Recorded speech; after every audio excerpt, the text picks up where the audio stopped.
بسم اللہ الرحمن الرحیم۔ السلام علیکم۔ قومی کرکٹ ٹیم کے کپتان کی حیثیت سے انہوں نے پاکستان کو ورلڈ کپ دلوا دیا۔ اس کے بعد انہوں نے اپنی والدہ کے نام سے لاہور میں کینسر اسپتال قائم کرنے کا کارنامہ سر انجام دیا۔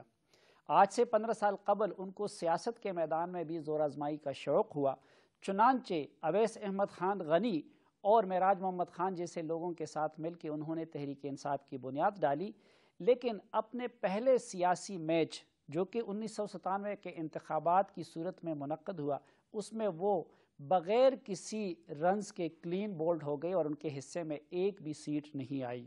اس کے بعد 2002 کے انتخابات میں وہ صرف ایک رنز بنانے میں کامیاب ہوئے اور میاوالی سے صرف اپنی نشست جیت سکے۔ گزشتہ انتخابات میں چونکہ وہ قاضی حسین احمد اور محمود خان اچکزئی جیسے سیاسی شاہد افریدیوں کے ہم رکاب تھے، اس لیے جذبات میں آ کے انہوں نے سیاسی میچ کے بائیکاٹ کا فیصلہ کر لیا، لیکن وہ مایوس نہیں ہوئے، جتے رہے، کوشش کرتے رہے، محنت کرتے رہے، اور چند روز قبل جب انہوں نے لاہور میں ایک کامیاب اور تاریخی جلسہ عام منعقد کروایا تو اس کے بعد اس کی پارٹی یا اس کی ٹیم میں الیکٹیبل کی شمولیت کی قطاریں لگ گئی۔ اب ان کو امید ہو چلی ہے کہ وہ اس میدان کے بھی کپتان بن جائیں گے، جبکہ ان کے بعض مخالفین کو خدشہ ہے کہ شاید عمران خان صاحب سیاسی میچ فکسنگ کے بھی مرتکب ہوئے ہیں۔ آج کے پروگرام میں ہم نے دعوت دی ہے عمران خان صاحب کو۔ بہت شکریہ عمران خان صاحب۔ کرکٹ میں کبھی آپ نے میچ فکسنگ نہیں کی، لیکن آپ کی سیاست میچ فکسنگ سے عبارت ہے۔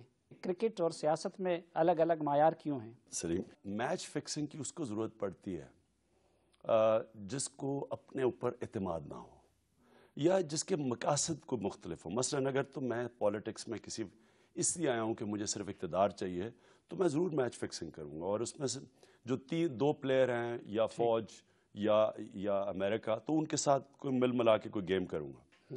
لیکن اگر میرا مقصد اس ملک میں ریفارم لانا ہے، اور ریفارم تب آئے گا جب سٹیٹس کو ٹوٹے گا، ٹھیک، تو سٹیٹس کو تو صرف عوام کی طاقت سے ٹوٹ سکتا ہے۔ یہ شک کسی اور لیڈر پہ کیوں نہیں کیا جا رہا ہے کہ آپ ہی پہ یہ شک کیا جا رہا ہے کہ آپ کو اسٹیبلشمنٹ آگے لا رہی ہے؟ وہ اس لیے کرتے ہیں کہ ایک پوری کیمپین چل گئی ہے، کیونکہ جو سیاسی کلاس ہے اس کو ایک دم سمجھ نہیں ہے کہ یہ ہو کیا گیا ہے۔ ایک دم وہ جلسے دیکھتے رہے ہیں۔ میں تو 1 سال سے، آپ میرے انٹرویو اٹھا کے دیکھ لیں، میں 1.5 سال پہلے سے کہہ رہا ہوں کہ تحریک انصاف الیکشن سویپ کرے گی۔ 1.5 سال پہلے میرا پہلا انٹرویو تھا، میں نے ٹی وی کے اوپر شرط لگائی ہے، میں نے کہا میں تمہارے سے کھانے کی شرط لگا رہا ہوں، لکھ کے دیا اس کو کہ ہم یہ اگلی الیکشن سویپ کریں گے۔ یہ لاہور جلسے سے پہلے کی بات ہے۔ میں عوام میں تھا، باقی سارے اپنی جان سے خوف زدہ ہو کے یہ دہشت گردی سے سب بند پڑے تھے۔ یہ جو آپ عوام میں تھے اس کی بھی لوگ 2 توجیحات بیان کرتے ہیں۔ جو عام لیڈر عوام میں نہیں یہ کہتے، ایک وہ طالبان سے ڈرتے ہیں، دوسری اسٹیبلشمنٹ سے ڈرتے ہیں، اور چونکہ آپ دونوں کے ساتھ آپ کا مکمکہ تھا اس لیے آپ عوام میں رہے۔ اور یہ ہو سکتا ہے کہ میرے میں خوف ہی نہیں ہے۔ ایک قرآن کی آیت یہ ہے کہ جو لوگ ایمان لے آئیں اللہ ان کے خوف دور کر دیتا ہے۔ میرے میں خوف ہی نہیں ہے مرنے کا۔ ٹھیک، تو ہو سکتا ہے کہ مجھے اس وجہ سے میں پبلک میں جا رہا ہوں۔ دیکھیں نا، لیکن آپ نے تو ہندوستان میں اپنے انٹرویو میں کہہ دیا کہ میں اس لیے طالبان کے خلاف بات نہیں کرتا کیونکہ ریسنٹلی سلمان تاثیر کو بھی مار دیا گیا ہے، تو اس سے تو یہ تاثر نکلتا ہے کہ آپ خوف کی وجہ سے طالبان کی بات نہیں کی، ملیٹنٹس کی بات کی، کیونکہ یہاں ایک ملیٹنٹ گروپ نہیں ہے، پاکستان میں کئی ملیٹنٹ گروپس ہیں۔ اور میں یہ بالکل سمجھتا ہوں کہ آپ اگر ملیٹنٹ گروپس کے زبردستی کسی سے آپ بیل مجھے مار، کہ دیکھیں نا، آپ اوور آل ایک معاشرے کو ٹھیک کریں بجائے ایسی کہ کسی ملیٹنٹ گروپ کو اپنے خلاف کر لیں۔ لیکن اس کو ٹھیک کیسے کرنا ہے اگر ہم اندر بند ہو جائیں؟ طالبان اور ملیٹنٹ کا فرق میں نہیں سمجھ سکا۔ دیکھیں، طالبان تو ایک ٹرم دی جا رہی ہے جو کہ ہمارے بارڈرز پہ لڑ رہے ہیں، ٹھیک، یعنی کہ جو قبائلی علاقے کے جو امریکہ سے لڑ رہے ہیں، اور جو ہماری فوج جانے کے بعد 2 سال کے بعد تحریک طالبان ہے۔ یہاں کراچی کے اندر آپ نے سپریم کورٹ کو سنا کہ ہر پولیٹیکل پارٹی کے ملیٹنٹ گروپس تھے۔ آپ کو پتا ہے کہ یہاں ہم نے پرانے افغان جہاد کے گروپس پھر رہے ہیں، تو اس میں کئی گروپس ہیں۔ تو جن پارٹیوں کے ملیٹنٹ گروپس ہیں تو ان کے خلاف تو آپ بات کرتے ہیں؟ نہیں، لیکن کراچی دیکھیں بات کرتے ہیں، لیکن ہم ان خاص کسی ملیٹنٹ گروپ کا نام تو نہیں لیتے۔ پولیٹیکل پارٹیز کا تو خیر ہم نام لیں گے، کیونکہ پولیٹیکل پارٹیز تو ایک پولیٹیکل پروسیس کا حصہ ہے۔ حالانکہ آپ نے دیکھا ہوگا ان کے اوپر بھی میں اب کم ہاتھ رکھ رہا ہوں، لیکن اس کی وجہ یہ ہے کہ ایک بڑی پکچر ہے اس وقت۔ لیکن جب آپ کہتے ہیں میں موت سے نہیں ڈرتا تو پھر تو سب کے خلاف بات ہونی چاہیے۔ نہیں، لیکن میں تو ڈرتا ہوں اس لیے نہیں کرتا۔ اس میں عقل مندی نہیں ہے۔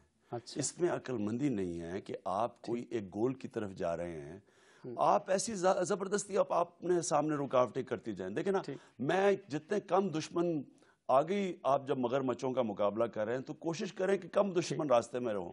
اچھا عمران صاحب, یہ شک آپ اس لیے بھی کیا جا رہا ہے کہ جو لوگ اسٹیبلشمنٹ کے قریب تھے یا جو سیاست میں ان کے مہرے سمجھے جاتے تھے وہ دڑا دڑ آپ کی پارٹی میں آ رہے ہیں اور آپ کے گرد جمع ہو رہے ہیں, ایسا کیوں ہے؟ لیکن اگر آپ 30 اکتوبر سے پہلے دیکھیں تو نہیں آ رہے تھے. دیکھیں سلیم, یہ سمجھنا ہے کہ ہر کی ہم نیت کو شک نہیں کرنا چاہیے کہ آپ کے پاس آ رہا ہے ضروری کوئی یا اسٹیبلشمنٹ بھیج رہی ہے یا ان کو کوئی اشارہ مل گیا, ہو سکتا ہے. نہیں, آپ دوسروں پہ کر رہے ہیں تو ظاہری بات ہے پھر تو ہمیں نواز شریف اور زرداری صاحب کی نیت پہ بھی شک نہیں کرنا. یعنی صرف سیاستدانوں میں نہیں, صحافیوں میں بھی وہ لوگ آپ کی تعریف کرتے ہیں جو فوج کے قریب ہے. نہیں, لیکن میں کچھ اور آپ سے بات کرتا ہوں. میں سمجھتا ہوں, میں پولیٹیشنز کی پہلے بات کر لوں.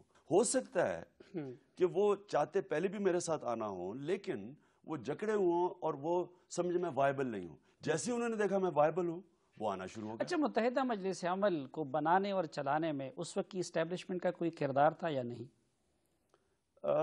چلانے میں تو مجھے پتہ نہیں, لیکن مجھے اتنا تو پتہ ہے کہ ان کو اکٹھا تو کیا گیا تھا.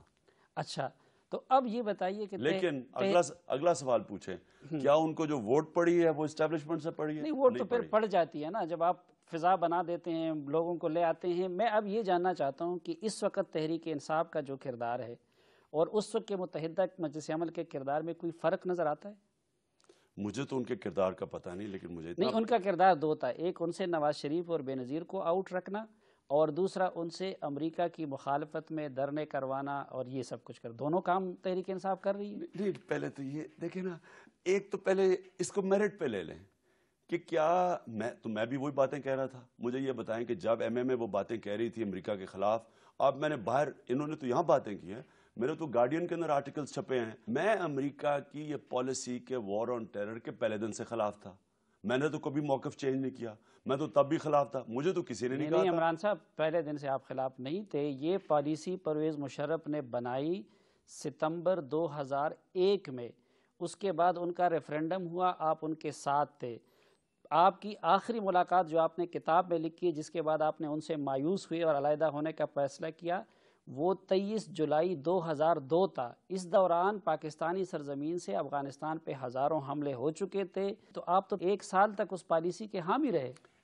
آپ ابھی بھی اخبار اٹھا کے دیکھ لیں, میرے ٹی وی پروگرامز دیکھ لیں. ہم پرویز مشرف کو سمجھتے تھے اس وقت کہ جو 11 سال میں یہاں ہوا ہے کرپشن, یہ ان سے بہت بہتر ہے. غلط تھا, میں نے تسلیم کیا, لیکن ہم سمجھتے تھے تب. پرویز مشرف کی حمایت کی, لیکن اس پالیسی کی میں نے خلاف کیا. آپ کوئی ریکارڈ اٹھا کے دیکھ لیں.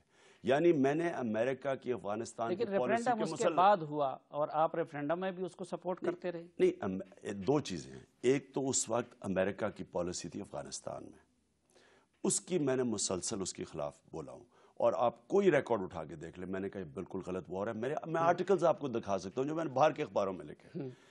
اس کے بعد جنرل مشرف نے جو اصل انہوں نے جو پاکستان کو اس وار میں ملوث کیا وہ 2004 تھا, جب انہوں نے 2003 اور 2004 میں پاکستان کی فوج وزیرستان بھیجی. اور آپ اسمبلی میں اٹھا کے دیکھ لیں کہ سب سے پہلے تقریر کی فوج انہوں نے 2001 کے آخر میں بھیجی. 2002 میں بھی وزیرستان اور قبائلی علاقوں میں فوج تھی. میں بات کروں آپریشنز کی. آپریشنز جب شروع ہوئے پاکستان نے, جب آپریشنز کیے, مجھے اچھی طرح یاد ہے, یہ فروری 2004 میں شروع ہوئے ہیں. میں نے اسمبلی میں سب سے پہلے اس کے خلاف بولا تھا.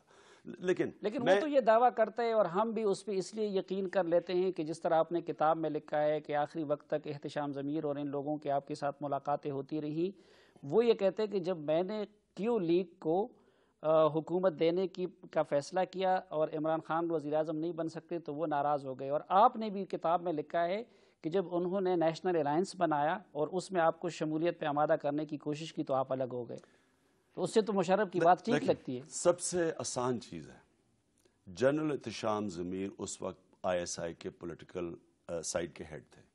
ساری جو پولیٹیکل اسٹریٹجی تھی جنرل احتشام ضمیر نے بنائی. سب سے آسان چیز ہے, آج جنرل احتشام ضمیر سے آپ پوچھ لیں کہ کیا عمران خان نے کبھی ہماری پارٹی نے نیگوشیٹ کیا تھا, کیا ہم نے کبھی سیٹیں مانگی تھی. ان سے آج بھی وہ آپ کو بتائیں گے, اور ان کو اگر یاد ہو کہ ہم نے مسلسل کہا کہ ہم ان کرپٹ لوگوں کے ساتھ نہیں ملنا چاہتے. اچھا عمران صاحب، اب اصل باری جو ہے وہ زرداری صاحب کی اور پیپلز پارٹی کی ہے، اور تقریباً 50-50 باری جو ہے وہ نواز شریف صاحب کی ہے. اب انصاف کا تقاضا تو یہ کہ زیادہ تنقید ان پہ کی جائے. آپ کی توپوں کا زیادہ تر رخ نواز شریف صاحب کی طرف رہتا ہے، اس لیے بھی لوگ کہتے ہیں کہ شاید یہ اسٹیبلشمنٹ کے ساتھ کوئی ساز باز ہے. انصاف کا تقاضا یہ نہیں کہ زیادہ ان پہ ہو کم ان پہ ہو. آپ اٹھا کے دیکھ لیں، 4 سال ہو گئے نا ڈیموکریٹ گورنمنٹ کو، آپ اٹھا کے دیکھ لیں گے 4 سال میں تنقید سب سے زیادہ کس کی ہے. میں آپ کو ابھی ثابت کر کے دکھا سکتا ہوں کہ 4 سال میں سے 3 سال تو صرف تنقید ہی آصف زرداری کی. لیکن آصف زرداری کو بچایا کس نے؟ نواز شریف نے. یہ دیکھیں، یہ لوگوں کی عقل کی توہین کرتے ہیں، یہ لوگوں کو بڑی نیچی نظر سے دیکھتے ہیں کہ ہم جب چاہیں لوگوں کو پاگل بنا سکتے ہیں. پہلے ساتھ میں لے رہے، اب جب دیکھا کہ ہم ووٹ بینک اکٹھا کرنا ہے اور تحریک انصاف بڑھ گیا تو اپوزیشن میں چلے گئے. خان صاحب، سچ کیا ہے؟ آپ یہ بتائیے کہ لاہور کے جلسے میں آپ کو کسی قسم کا سپورٹ کسی بھی سائٹ سے حاصل تھا کہ نہیں تھا؟ جب لوگ لائے جاتے ہیں اور جب لوگ خود آتے ہیں اس میں زمین آسمان کا فرق ہے. لیکن جلسوں پہ تو خرچہ بھی بہت آتا ہے، یہ پیسے کہاں سے آتے ہیں؟ میں وہ ہوں، پاکستانی ہوں جس کو یہ عوام نے سب سے زیادہ پیسہ دیا ہے. میں آپ کو گارنٹی کرتا ہوں کہ میں انشاءاللہ الیکشن میں بھی سب سے زیادہ پیسہ اکٹھا کروں گا. ڈونیشنز میں لوگ آج جو ان سب سے تنگ ہیں، اس کا کوئی حساب ہوا ہے لاہور کے جلسے کے لیے کتنا پیسہ اکٹھا ہوا، کتنا خرچ ہوا ہے؟ ہمارے پاس ہے حساب. لاہور کے کسی ایک بندے نے 50 یا 60 لاکھ روپے دیے ہیں؟ نہیں، کسی ایک بندے نے 50-60 نہیں، 20 لاکھ میکسیمم ڈونیشن تھی. علیم خان نامی کسی بندے نے دیے؟ 20 لاکھ ڈونیشن تھی. میں بتاؤں گا نہیں کس نے دیے. یہ پہلا جلسہ تو نہیں کیا. آپ کا پشاور کا جلسہ کیا، کراچی کا جلسہ کیا. پارٹی ڈونیشن تب لیتی ہے جب پارٹی پبلک میں مقبول ہوتی ہے. آپ کا مجھے یہ بتائیں کہ یہ جو سارے ذوالفقار علی بھٹو کے بڑے بڑے جلسے ہوتے تھے، ان کو کوئی اسٹیبلشمنٹ؟ لیکن عمران خان صاحب، آپ نے تو اپنی کتاب میں لکھا ہے کہ کسی وقت میں آپ یہاں صرف دفتر کے اخراجات نہیں برداشت کر سکتے تھے، اور اس کے لیے آپ نے اپنے بردر لا کے ساتھ وہ ایک میچ پہ سٹے میں اس کے ساتھ کوآپریٹ کیا. کیا جوا کھیلا؟ یعنی اس کے جوا کھیلنے کے عمل کو فیسیلیٹیٹ کیا، اور آپ نے خود لکھا ہے کہ اس سے میں نے جو کمیشن لیا وہ یہاں آ کے آپ نے اپنے دفتر کے اخراجات آپ نے وہ پوری طرح پڑھ لیا ہوگا پیسے. جی. اس میں پہلی چیز میں نے کہی کہ میں نے کبھی جوا نہیں کھیلتا. مجھے جوئے سمجھ نہیں کہ لوگ جوا کھیلتے کیوں. یہ کلیئر. میں جوا ہوتا تھا جب پیسے لگاتے ہیں. میں نے تو پیسہ نہیں لگایا، میں نے اس کو ایڈوائز کیا. وہ تو پیسہ لگا رہا تھا نا اور کما رہا تھا. ایڈوائز کیا. اب یہ بالکل، اور وہ اس کو ایڈوائز کیوں کیا؟ کیونکہ میری کرکٹ کی ایکسپرٹیز ہے. سمجھ گئے؟ اور اس کے آخر میں آپ نے دیکھا ہوگا کہ اس نے بکی نے اسے پوچھا کہ آپ کا کہیں بردر ان لا تو نہیں بیٹھا، کیونکہ اس کے پاس بھی بکیز کے پاس بھی ایکسپرٹیز ہوتی ہے. اصل میں یہ مقابلہ تھا اس کی بکی کی ایکسپرٹیز اور میری ایکسپرٹیز کا، جو میں جیت رہا تھا. یہ اسی طرح ہے جس طرح آپ سٹاکس پہ پیسہ لگاتے ہیں. اب سٹاک میں کیا اس کے جوئے کے لیے آپ نے اپنی ایکسپرٹی پرووائیڈ کی. تو جوا تو سٹاک ایکسچینج بھی جوا ہے پھر. کیونکہ میں آج سٹاک بروکر ہوں، میں لوگ مجھے پیسے دیتے ہیں، میں لوگوں کے پیسے لگاتا ہوں کیونکہ میرا ایکسپرٹ اوپینین ہے، میں مارکیٹس جانتا ہوں. اس لیے نا تو یا تو پھر کہہ دیں کہ وہ بھی جوا ہے. دیکھیں اس کو جوا کہنا یہ شرمناک بات ہے. اچھا، یہ جو لاہور کے جلسے میں آپ کو صرف ایک چیز، وہ ایشو اور تھا اس میں. اصل میں یہ سمجھا رہا تھا کہ ہمیں 1 سال لگا قرضے اتارنے میں. برا وقت تھا، لوگ پیسے نہیں دیتے تھے کیونکہ برا وقت تھا. ہارے ہوئے کو کس نے پیسے دینے ہیں؟ تو پاگل ہو گیا پیسے اکٹھے کرنے میں. اصل وہ میں کہانی بتا رہا تھا. اور اب جب اچھا وقت ہے تو ہمارے پاس پیسہ لوگ دیتے ہیں. اچھا ناظرین، عمران خان صاحب ہمارے ساتھ ہیں، ہمارے ساتھ رہیے. واپس ملتے ہیں ایک مختصر سی بریک کے بعد.